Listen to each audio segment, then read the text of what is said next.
У матери было 3 сына, 3 надежды, 3 судьбы.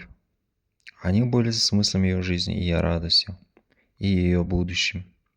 Она отдавала им все тепло своего сердца.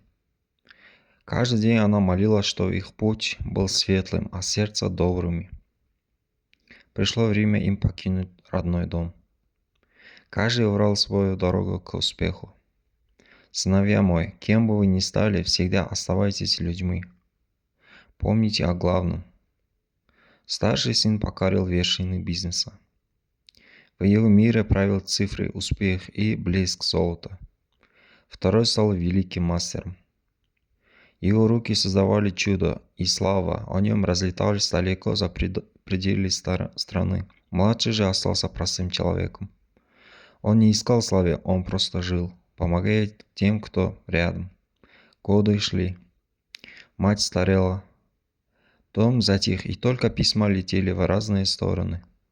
Она ждала своих детей. Старший отвечал деньгами.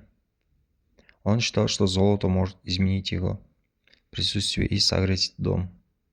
Второй прислал дорогие подарки. Он думал, что вещи могут рассказать его любви лучше, чем он сам. И только младший бросил все свои дела и приехал сам. Он просто сел рядом и взял ее за руку. Самое главное, сынок, не богатство и не слава. Самое главное – это сердце, умеющее любить. Другие братья приехали тоже, но было уже слишком поздно. Они привезли все, кроме самого ценного времени. Не тот сын велик, кто стал богатым, а тот, кто остался человеком. Помни об этом всегда.